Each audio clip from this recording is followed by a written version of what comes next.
tasted it first. Bungad na teksto ay nagsasaad kung paanong sa nagdaang 16 na taon matapos ang pagkamatay ni Emperador Marcus Aurelius, ang Roma ay pinamunuan ng tiwaling kambal na emperador, sina Geta at Caracalla. Ang pangarap ni Aurelius para sa isang perpektong Roma ay bumagsak dahil ang walang tigil na pananalakay ng kambal ay lumalawak sa buong imperyo na nagtutulak sa hindi may iwasang pagbagsak nito. Sa kaharian ng Numidia sa Hilagang Aprika, namumuhay ng payapa si Hanno kasama ang kanyang asawang si Arishat.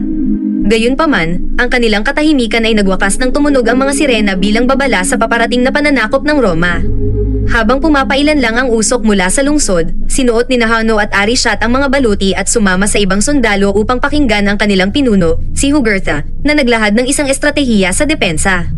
Bago sumabak sa labanan, nagpalitan ng singsing ang mag-asawa, nangangakong poprotektahan ang isa't isa. Sa mga pader ng kuta, nagbigay si Hanno ng isang nakakapukaw na talumpati bago lumitaw sa abot tanaw ang armadong Romano na pinamumunuan ni General Acasius. Inilunsad ng mga Numidian ng isang pag-atake gamit ang kanilang mga kanyon at palaso na nagdulot ng matinding pinsala sa mga barko ng kaaway. Sa kabila nito, iniutos ni Acasius sa kanyang mga tauhan na magpatuloy at gumanti gamit ang kanilang mga mamamana at kagamitang pandigma. Sumiklab ang apoy sa magkabilang panig at hindi mabilang na mga sundalo ang bumagsak sa loob lamang ng ilang minuto.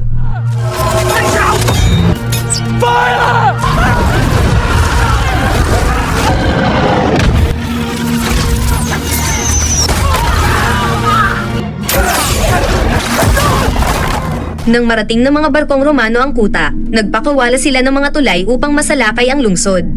Si Acasius ay walang awa sa pagpatay ng mga kalaban, habang si Hanno ay nakipaglaban din ng buong tapang. Mula sa itaas, nagbibigay ng suporta si Arishat gamit ang kanyang palaso. Napansin siya ni Acasius at iniutos sa kanyang mga mamamana na tumugon. Tinamaan si Arishat at nahulog sa dagat, ang kanyang walang buhay na katawan ay nilamon ng mga alon. Nasaksihan ito ni Hanno na natulala sa matinding takot bago siya tinamaan mula sa likuran at nawalan ng malay. Sa kanyang kawalan ng malay, nakita ni Hanno ang mitolohikal na tagapagtawid ng kaluluwa na ginagabayan si Arishat patungo sa kabilang buhay. Sa matinding desperasyon, tinawag niya ang pangalan nito at sinubukang sumunod, ngunit hinila siya pabalik sa realidad nang siya ay muling lumutang sa dagat. Natagpuan niya ang walang buhay na katawan ni Arishat sa kanyang tabi, dahan-dahang hinugot ang palaso mula sa dibdib nito, nilamon ng matinding dalamhati, bago siya tuluyang nahuli ng mga Romano. Sa pagsakop ng Roma sa lungsod, idineklara ni Acasius ang tagumpay at sinunog ng kanyang mga tauhan ang mga patay. Ang mga natirang mamamayan, kabilang si Hanno, ay tinatakan bilang mga alipin bago dalhin patungong Roma. Sa kanilang paglalakbay, inalagaan ni Hanno si Jugurtha na nagtamo ng matinding sugat. Pakiramdam ni Jugurtha ay malapit na ang kanyang wakas, kaya't inalala niya ang araw nang matagpuan niya si Hanno bilang isang ligaw na bata sa disyerto. Ang alaala na ito ay nagbalik ng isang piraso ng nakaraan ni Hanno. Dati siyang nakatira sa isang mapagmahal na pamilya, ngunit pinatakas siya ng kanyang ina nang salakayin ng mga Romano ang kanilang tahanan. Kalaunan narating ng barko ang Aspia, ang masiglang daungan ng Roma kung saan sinalubong si Acasius bilang isang bayani.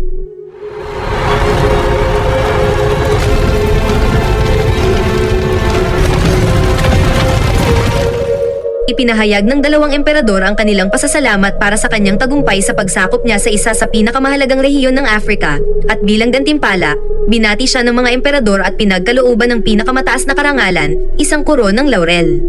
Pagkatapos hiniling ni Acasius ang ilang araw na pahinga, sinasabing namimiss niya ang kanyang asawa at nais niyang maglaan ng oras kasama ito. Gayunpaman, binalaan siya ng mga emperador na bagamat kahanga-hanga ang tagumpay niya sa Afrika, hindi pa siya maaaring magpahinga. May malaking plano sila para sa kanya kung saan nais nilang masakop niya ang Persia, India, at ilang kanlurang rehiyon. Malinaw nilang ipinaabot na dapat niyang sundin ang kanilang mga utos, kung hindi, haharapin niya ang pinakamabigat na parusa. Upang ipagdiwang ang kanyang tagumpay at upang libangin ang kanilang sarili, napagpasyahan nilang mag-organisa ng isang linggong paligsahan sa Coliseum, kung saan gaya ng karaniwan sa Roma ay paglalabanin nila ang mga gladiators. Samantala, ang mga inaliping Numidian ay dinala sa Antium, kung saan pinamumunuan ni Macrinus ang kanilang marahas na pagsasanay bilang mga gladiators.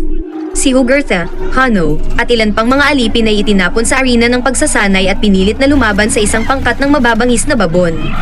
Palihim na pinapano ng mga nakatagang sundalo ang mga hayop upang himukin silang magalit, at hindi nagtagal ay marahas na nilang sinalakay ang mga alipin gamit ang kanilang matatalas na ngipin. Tumangging lumaban si Jugurtha at lumuhod, tanggap na ang kanyang kapalaran. Sinubukan siyang iligtas ni Hanno ngunit huli na siya at pinatay si Jugurtha ng babon. Nang sumalakay ang isang babon kay Hanno, ipinasok niya ang mga kadena sa bibig nito at kinagat ang binti ng babon bago niya ito sinakal hanggang mamatay gamit ang sariling mga posas.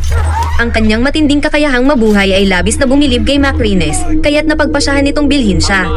Pagkatapos, dinala sina Hanno at kanyang mga kasama sa mga barracks kasama ang iba pang alipin ni Macrines, na agad siyang kinutya gamit ang tunog ng unggoy.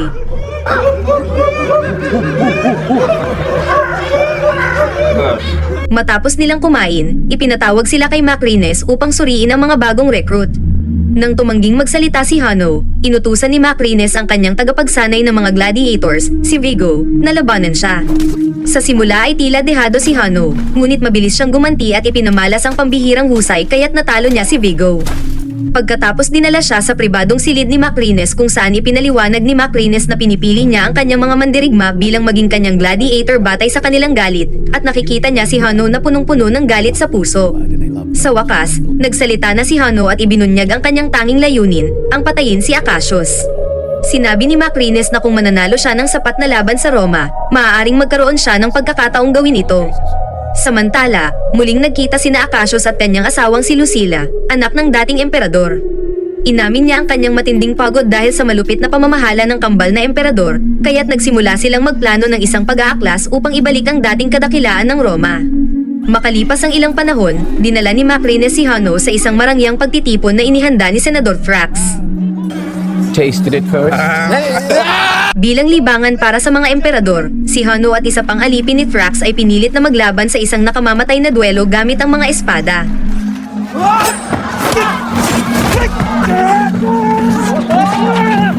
Ayaw pumatay ni Hanno, kaya't sa umpisa, ginamit niya ang mga kasangkapan at anumang bagay sa paligid bilang sandata. Ngunit hindi sumuko ang kanyang kalaban, kaya't wala siyang nagawa kundi patayin ito gamit ang espada. Labis na humanga si Emperador Geta at tinanong si Hanno kung saan siya nagmula. Sa halip na direktang sumagot, nagbigay si Hanno ng isang linya mula sa tula ni Virgil tungkol sa impyerno. The gates of hell are open night and day. Smooth is the descent, and easy is the way.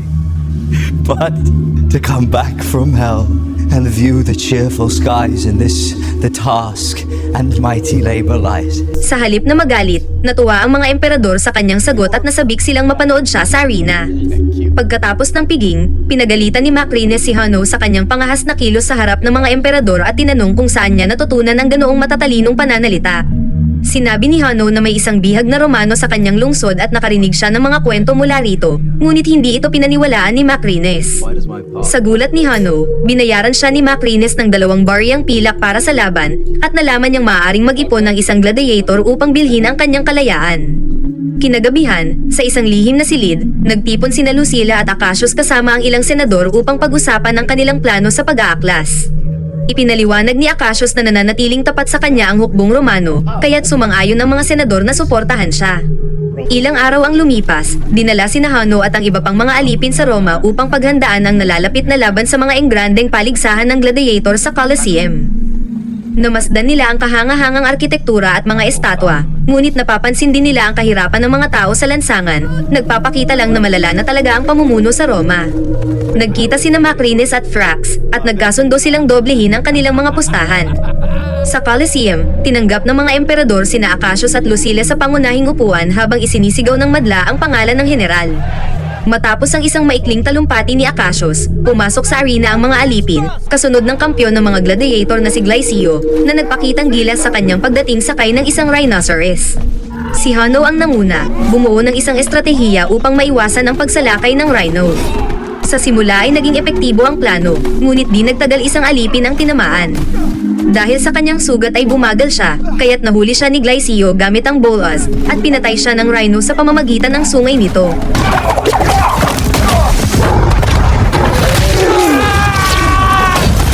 Pagkatapos, dumampot si Hanno ng lupa at hinayaang damaloy ito sa kanyang mga kamay na nagpaalala kay Lucilla sa kanyang dating kasintahan na si Maximus.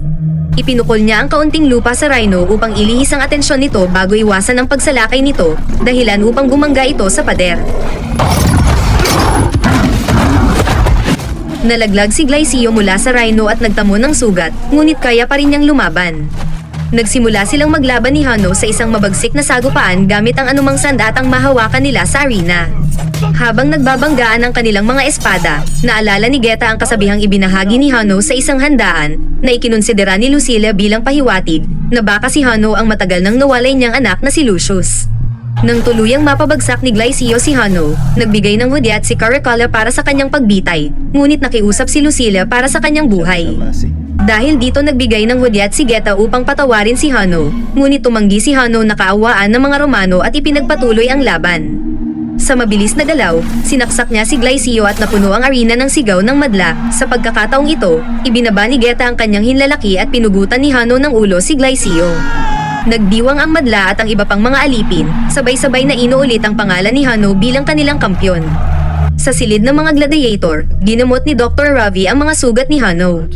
Matapos ang laban, bumalik si Lucilla sa kanyang pribadong silid, binubuo ang mga pahiwatig na kanyang nasaksihan sa araw na iyon. Ang kasabihan at ang kilos ni Hano sa lupa ay nagpatibay sa kanyang hinala na si Hano ay si Lucius, ang anak niya kay Maximus. Noong bata pa si Lucius, siya ang tunay na tagapagmana ng trono, ngunit upang iligtas siya mula sa mga nais pumatay sa kanya para sa kapangyarihan, ipinatago siya ni Lucilla. Sa labis na emosyon, napagtanto niyang bumalik na ang kanyang anak. Inanyayahan niya si Macrines upang maghapunan, kunwari nagtatanong tungkol sa kanyang alipin na si Hano, ngunit base sa kanyang ikilos ay naramdaman ni Macrines na may tinatago siya. Nang gabing iyon, nag-imbestiga si Macrines at nalaman ang tungkol sa matagal nang nawawalang anak ni Lucilla. Ipinagtapat niya sa kanyang kaibigan na ang yumaong asawa ni Lucilla ay bakla, kaya't malaki ang posibilidad na si Lucius, ang anak ni Lucilla, ay bunga ng isang relasyon sa ibang lalaki. Binanggit din niya na noong dalaga pa si Lucilla ay nagkaroon ito ng maraming kasintahan kabilang si Maximus. Pinagsama-sama ni Macrines ang mga piraso ng impormasyon at natanto na 12 taong gulang si Lucius nang mawala siya at sa 16 na taong lumipas ay malamang isa na itong matipunong lalaki. Dahil sa kapansin-pansing pisikal na pagkakahawig ni Hano at sa malalim niyang kaalaman tungkol sa Roma, malaki ang posibilidad na siya nga ang anak ni Lucilla. Samantala, palihim na lumabas si Lucilla mula sa kanyang tahanan at nagtungo sa Colosseum. Sinamantala niya ang kadiliman ng gabi upang puntahan si Hano at tanungin kung naaalala siya nito. Sumagot si Hano na hindi, at sinabi niyang ayaw niya siyang makita. Ayon kay Hano, namatay ang kanyang ina noong siya ay 12 taong gulang. Humingi ng patawad si Lucilla dahil hindi niya ito hinanap, ipinaliwanag ang mga mahirap na sitwasyong kanyang pinagdaanan, at tinanggap ang galit na maaaring nadarama ni Lucius laban sa kanya. Sa huli, inamin niya na ang tunay na ama ni Hano ay si Maximus. Bilang tugon, pinaalis siya ni Hano. Your name was on his lips. Pagbalik sa kanyang tahanan, ipinagtapat ni Lucilla kay Acacius na buhay pa ang kanyang anak at nakiusap siya para sa tulong nito.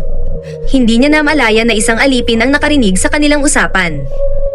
Kinabukasan, nagsanay si Hano kasama ang iba pang mga alipin, ngunit si Vigo na nananatiling mapait kay Hano ay pinaalis ang ibang alipin kaya napilitang patakbuhin ni Hano ang mekanismong sagwan ng mag-isa.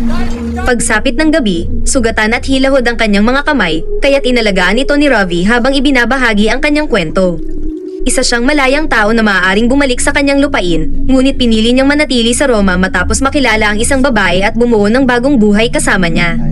Ang susunod na laban ng mga gladiator ay magaganap sa barko, kung saan pupunuin ng tubig ang arena at may ilang pating na lumalangoy sa ilalim. Magpapakawala ng mga nagliliyab na palaso ang mga kalaban, at sa tuwing tatamaan ng isang mandirigma, mahuhulog ito sa tubig at magiging pagkain ng mga pating. Iniutos ni Hano sa kanyang pangkat na patuloy na magsagwan, at nang makalapit sila sa barko ng kalaban, sinira nila ang mga sagwan nito. Kahit patuloy na bumabagsak ang mga palaso sa kanila at maraming buhay ang nalalagas, hindi huminto sa pagsagwan ang mga tauhan ni Hano. Dahil hindi na makagalaw ang kanilang kalaban, sumugod ang barko ni Hano at binangga ang sasakyang pandigma ng kalaban kung saan biniyak ito sa dalawa.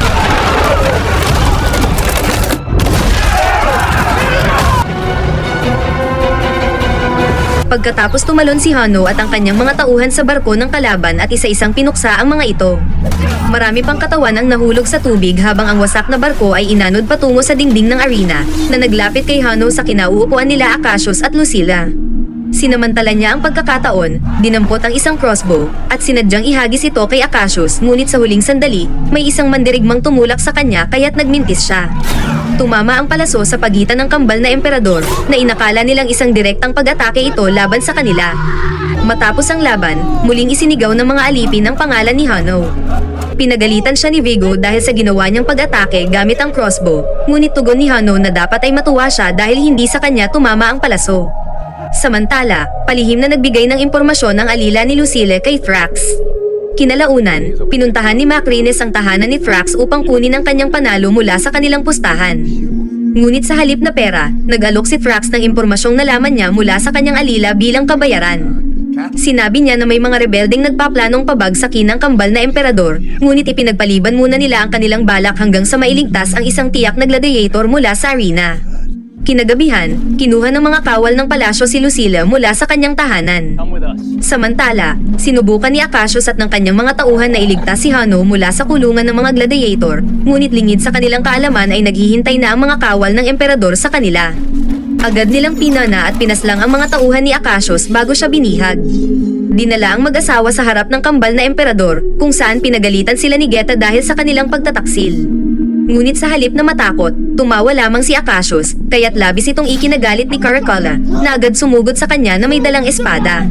Pinigilan siya ni Geta, iginiit na dapat maging pampubliko ang kanilang parusa sa pamamagitan ng pagpapako sa kanila sa krus.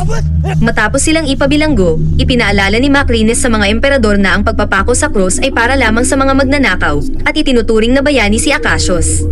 Kaya iminungkahi niya na mas makabubuting ipadala na lamang si Acacius sa arena upang ipalaban sa mga gladiator. Ang layunin ni Macrines sa kahilingan niyang ito ay upang tuparin ang pangako niya kay Hanno na ibigay sa kanyang mga kamay si Acacius. Kinabukasan, ipinakita ni Ravi kay Hanno ang dambana para sa mga kampyon ng gladiator at napansin ni Hanno ang nakaukit na pangalan ni Maximus. At sa libingan ni Maximus, nanatiling maayos pa rin ang kanyang baluti at mga espada. Sa dingding, binasa ni Hanno ang inskripsyon. Ang ginagawa natin sa buhay na ito ay nagiiwan ng bakas sa walang hanggan. Habang papalapit ang susunod na laban ng mga gladiators, itinalaga ang dagdag na mga sundalo upang bantayan ang mga pangunahing upuan ng emperador, at si Lucilla ay nananatiling nakakadena. Si Acacius ang unang lumaban, hinaharap ang mga sundalo ng Praetorian Guard. Kahit na mas marami ang kalaban at maraming sugat ang natamo, nanaig pa rin ang kanyang kakayahan bilang isang mandirigma at isa-isa niyang pinabagsak ang mga kalaban. Pagkatapos, ipinadala si Hanno sa arena upang labanan si Acacius, na nag-iwan sa mga tao na hindi sigurado kung sino ang susuportahan. Parehong magaling na mandirigma ang dalawang lalaki, at ang kanilang labanan ay nagpatuloy na walang malinaw na katapusan. Habang naglalaban ay humingi ng tawad si Acacius sa pagpatay sa kanyang asawa at pilit na pinapaliwanagang hindi sila ang magkalaban dito. Sa kalaunan ng laban ay napagod na si Acacius at ibinaba niya ang kanyang espada at itinaas ang kamay sa pagsuko. Agad na nagbigay ng senyales si Geta para sa kanyang kamatayan, ngunit bago pa man makapagbitiw ng kahit anong hakbang si Hanno, ipinahayag ni Acacius ang kanyang pagmamahal kay Lucilla at ang katapatan kay Maximus na kanyang ama.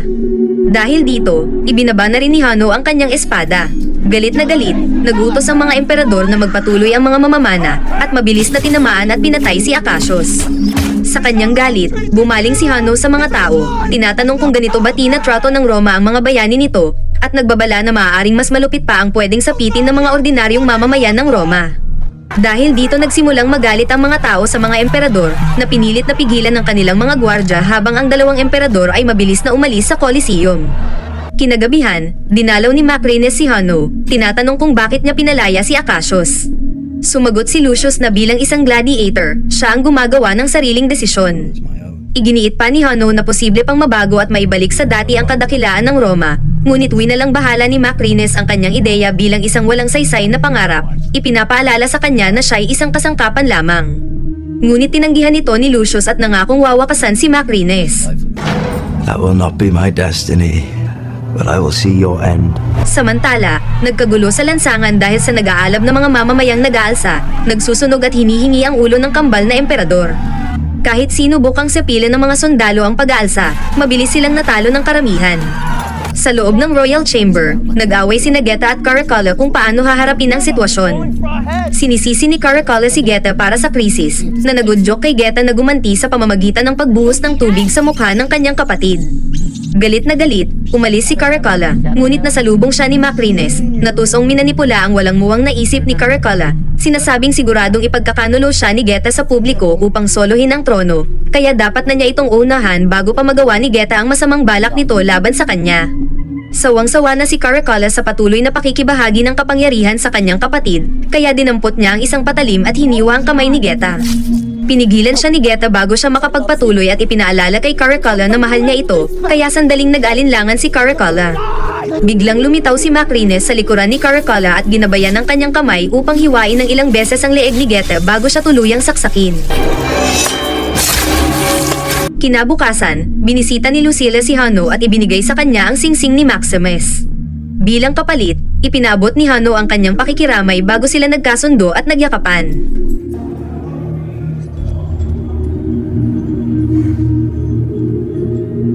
Samantala, umakyat sa trono si Caracalla, itinalaga ang kanyang pet monkey bilang first consul at si Macrines bilang second.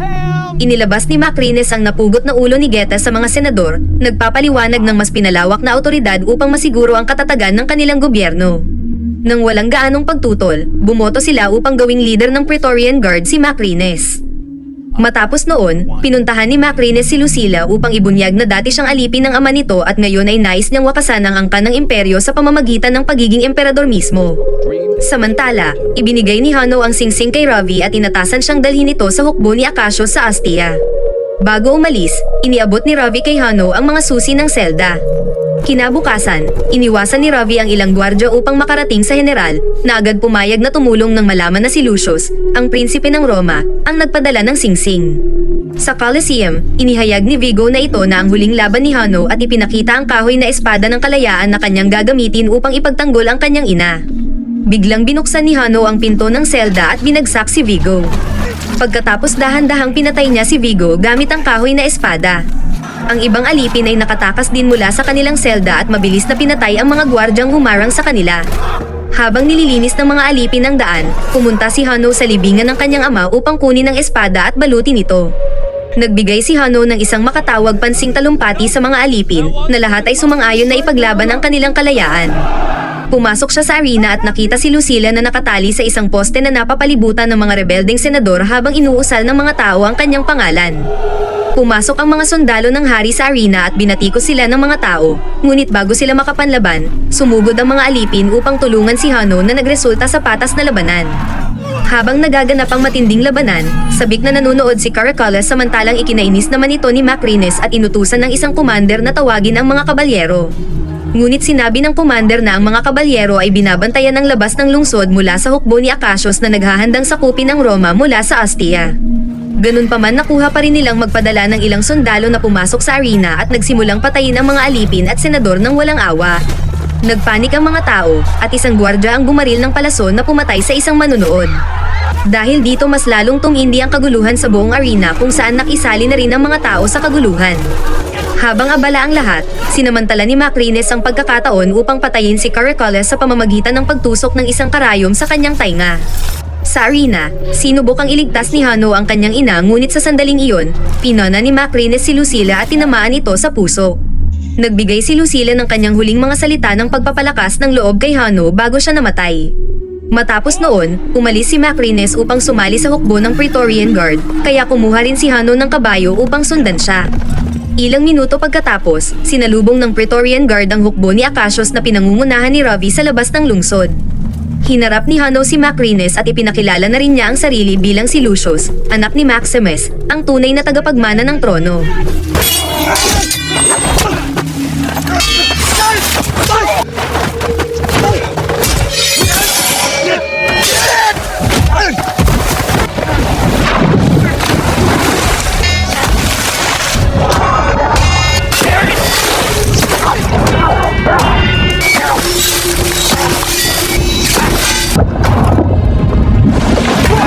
Binali ni Hano ang braso ni Macrines at pinatay siya. Matapos noon, pinaalala ni Hano ang pangarap ng kanyang lolo tungkol sa isang perpektong Roma. Nagkaisa ang mga sundalo at sumang-ayon na huwag nang maglaban.